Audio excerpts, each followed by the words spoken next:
what would you do if you were, from a parenting standpoint? Because I really felt myself having parenting moments yesterday. Like we said all these wonderful things about Kansas City.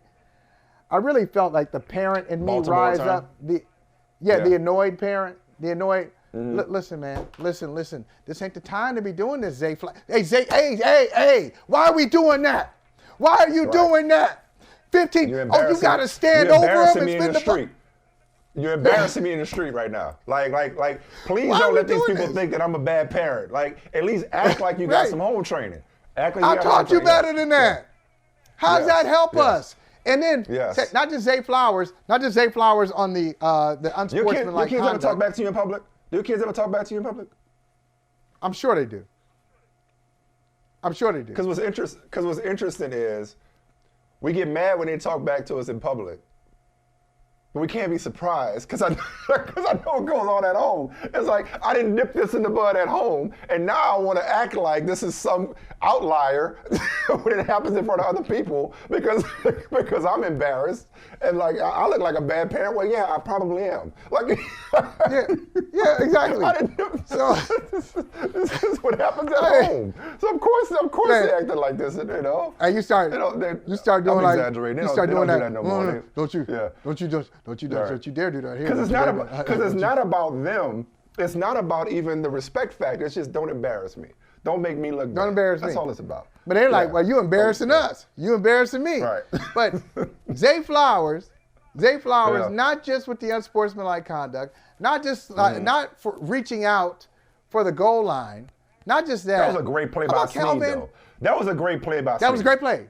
That was more of a great play than it was a blunder. Oh yeah, Kyle Van. Yeah, he knows better, and he knows better. You know what? I don't know if this is a thing. I just know when I watch all these shows, I watch BritBox, all these British shows. In Britain, I've seen like when people get into arguments, I've seen like headbutting is a thing there, like the headbutt is a thing. I'm like, oh. Wow, they're going in for the headbutt.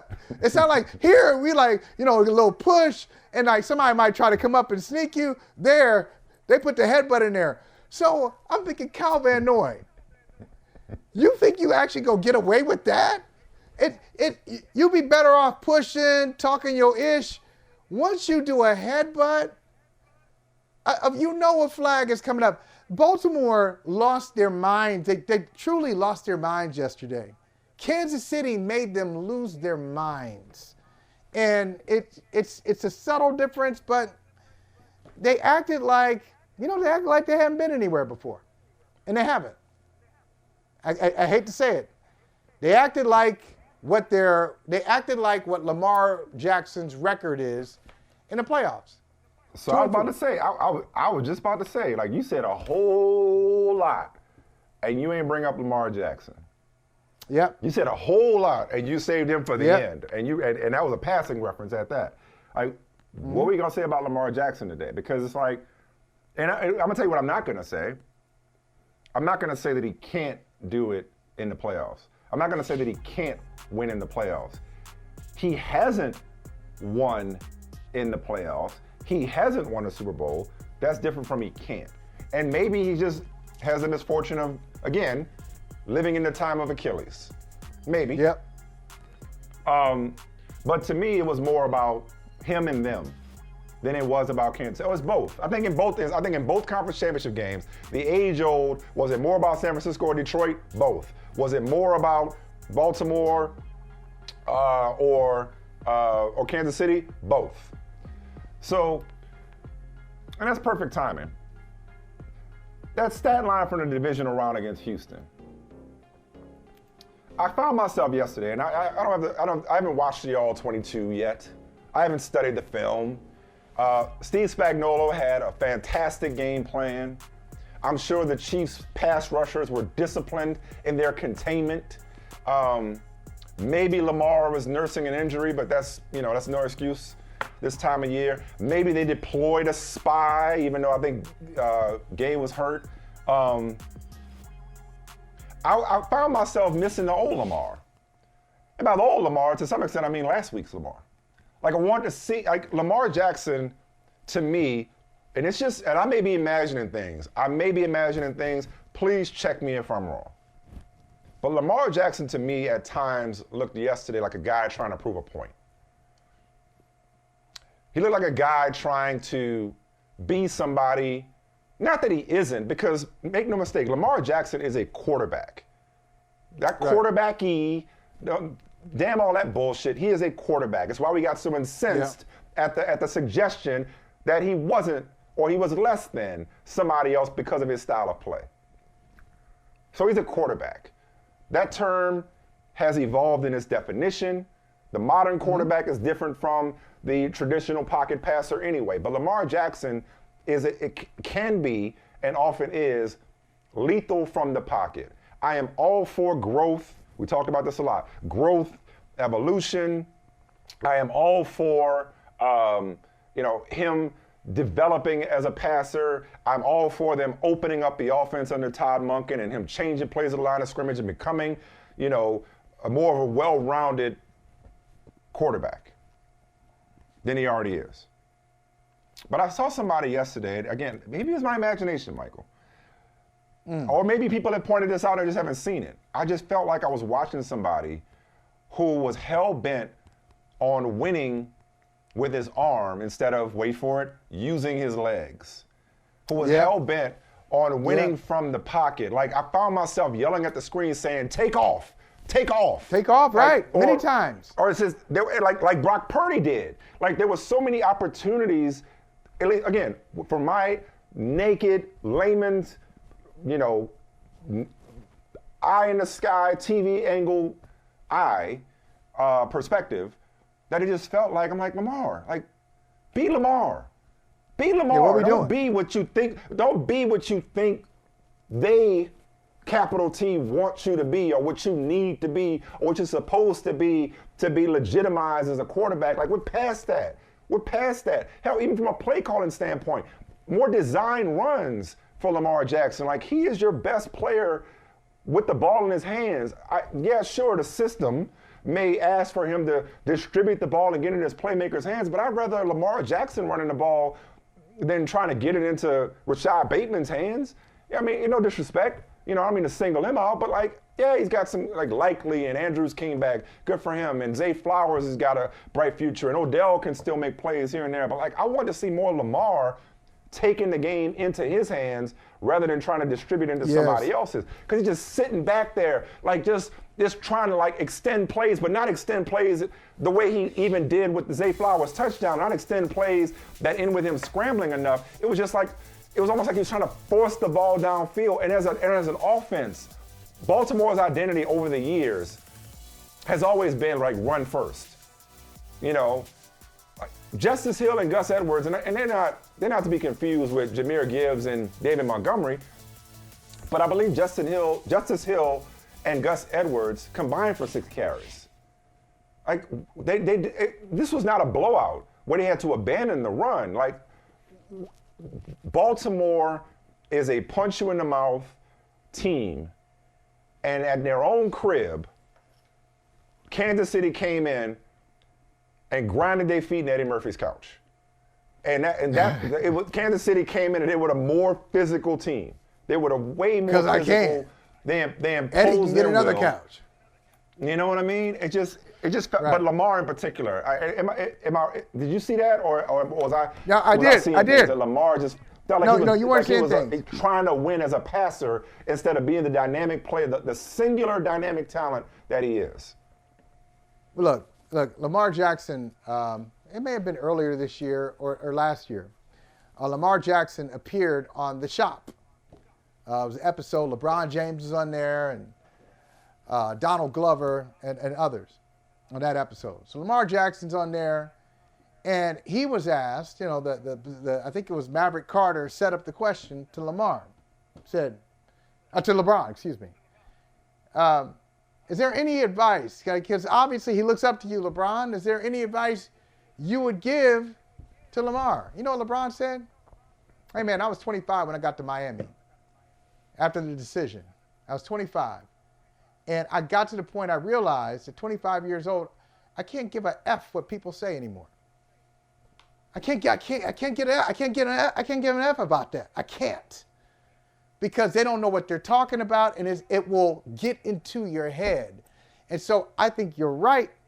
Lamar Jackson still thinking about maybe the scars of, hey, and it didn't have to, it wasn't a lot of people, but it was a high-profile person, Bill Polian, saying he should play wide receiver and not quarterback. And I'm sure, he hears all kinds of madness, especially when Patrick Mahomes is coming to town. Well, Mahomes is this, and Lamar is not. Mahomes can do that, and Lamar can never do that. And these kids, they on social media all the time. So they see what people are saying. And he is. He is Yeah. out there. And you let that get into your head, take LeBron's advice. Don't give an F what people have to say. Go out and play your game. He is an unusually talented runner who is a great quarterback. Yeah. He's both. But in fairness, he's going to win MVP this year for a lot of reasons, but among them is that evolution as a passer. So going back to Dan Campbell, right? It's like, you get to the dance with who brung you. Don't get away from being aggressive on fourth down, and when the chips are down in the NFC title game. Don't be different and conservative all of a sudden. Whereas with Lamar, we've commended Lamar and celebrated Lamar for his development and ascension as a passer. So I don't want to talk out of both sides of my mouth, because what got him here, in large part, was the offense that they've been running this year. But if Spagnuolo is, if nobody's open, and maybe this is a referendum on their skill guys still, I don't know. But if nobody's open and you're just holding the ball back there, it's like, bro, be Lamar. Take off. It just felt like he was trying to force the off issue. Script. And again, prove a point. Prove a point that, no, I can do it this way. And I've seen guys deal with that. I've seen black quarterbacks deal with that. I've seen McNabb be that. I've seen Michael Vick go through that. Yep. I've seen a lot of them feel like they got to be somebody that they're not in order to have, let's call it, mainstream credibility or legitimacy. I don't know. I could be reaching. I could be reaching. No, I'm you're all over not. the place right now in general. It just felt like I don't think you're reaching. I wanted to see more. I wanted to see him running more. I was like, damn, where's Greg Roman when you need him? I wanted to see him running. I want to see him running more. I just wanted to, because it was that kind of game. I wanted to see a stat line more similar to last week than him running. I think it was 8 times for 54 yards against Kansas City. Maybe Kansas City just took it away. Maybe it's all about Spagnuolo. Yeah. And I would say this. I'd say this for Lamar or anybody else who may be, I'll say it that way, maybe, I'm not saying definitively, who may be fighting some type of historical baggage, who may be fighting, anonymous commenters, and some of them commenters with their names out there, and commenters and commentators. For all those who Lamar and others who are fighting that, just remember, learn from Patrick Mahomes. Learn what Patrick Mahomes has done, what we said. It comes back to Mahomes. He's doing what the situation calls for. So one day the situation may call for you to run for 200 yards. And you win a game, okay, you won with 200 yards and passed for 75. So I saw Tom Brady win one day throwing for 76 yards against Miami. He had 8 or 9 completions for 76 yards, and they won. Yeah. So sometimes you win throwing for fewer than 100 yards. Sometimes you'll have a 215-yard rushing day. Do what's required in advance, and don't worry about the audience as much as you are, because I think he might be. Yeah, I'm too old to resort to legacy conversations. I know this was billed as a legacy game for Lamar coming in. I've seen that too many times. Insert player here. The countless examples of players that were like, he'll never get over the hump. He'll never break through. He'll never win a Super Bowl, or only for them to do it later in their career, or hell, sometimes the next year. It stings. I think between the two teams, I think Baltimore, and maybe this is stating the obvious, so I'll be Captain Obvious for a second here. This is way more of a gut punch than Detroit. Going back to the conversation we were having earlier about how much this hurts Detroit, this is way more of a gut punch. Why? In my mind, because I don't agree with that. I don't agree with you there, but tell me why. Okay, maybe you can change my mind.